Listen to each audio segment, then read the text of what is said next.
어, 금융위원회가 코로나19 피해 중소기업 및 소상공인에 대한 대출의 만기 연장 및 이자 상환 유예 조치를 재연장하겠다는 뜻을 밝혔습니다.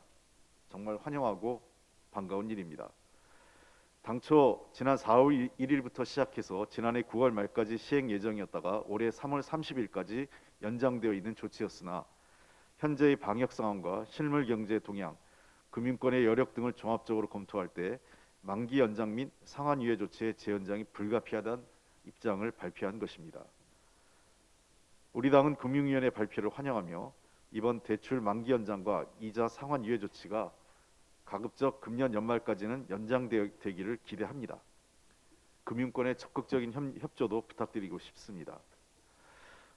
당과 정부는 이러한 조치가 적용되고 있는 수혜 대상과 내용 등을 더 소상히 파악해서 그 대상과 범위를 확대할 수 있고, 그래서 국민의 어려움을 덜어드릴 수 있는 방안이 있는지, 그리고 정부가 함께할 수 있는 방안이 무엇인지를 저희들도 적극 검토해 나가겠습니다. 최근까지도 집합금지업종 소상공인 금융지원 프로그램을 신설하고 금리 상한 역시 최대 2% 가까이 인하하는 등의 최선을 다해주고 있는 금융권에 대해서도 감사의 말씀을 전하고 싶습니다.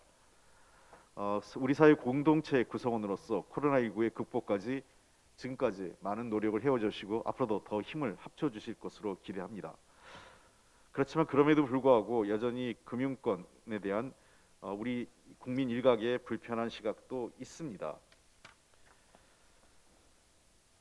코로나19 국면에서도 금융권이 사상 최대의 실적을 올렸습니다. 한국은행에 따르면 은행의 신규 취급액 기준 예대 금리 차는 지난해 11월 1.81%포인트로 전월보다 0.03포인트 확대됐습니다.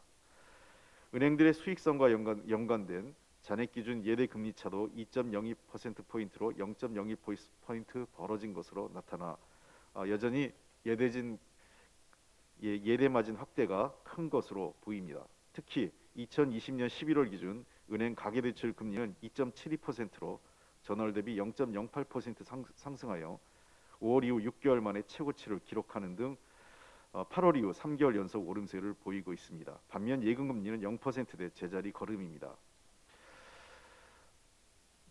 그 결과 지난해 우리 은행권에서도 사상 최대의 실적을 올린 것으로 드러났습니다. 저는 은행권도 이런 지금까지 해왔던 노력과 함께 우리 사회의 상생과 협력, 연대를 위해서 함께 노력해 주실 것을 다시 한번 부탁드립니다.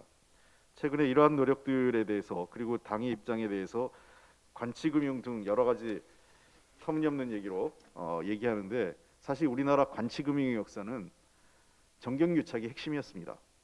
부실한 대기업에 대한 대출 강요, 일부 재벌 대기업에 대한 특혜 금융 제공, 그리고 이를 통해 정치권이 불법적인 정치 자금을 수수한 것이 관치금융의 핵심이었습니다. 그 결과 금융권이 부실해지고 그 피해가 국민 전반에게 확산되었던 것입니다. 그리고 금융권의 위기는 이러한 관치에 의한 것도 있지만 끊임없이 이어진 부실한 금융감독 체계에 따른 모험적 자산관리, 투자 등도 중요한 요인으로 작용하고 있습니다.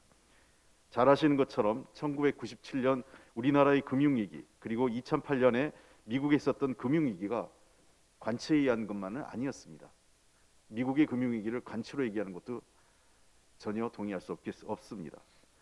금융 부분에 대한 지나친 규제 완화와 감독 부실이 대규모 부실로 이어진 것입니다. 한미 금융위기 이후에 나타난 공통점은 이익은 사유화되고 손실은 사유화된 것입니다. 1998년 금융위기 당시 우리나라의 공적 자금이 무려 160조가 넘게 투입됐습니다. 국민의 혈세였습니다.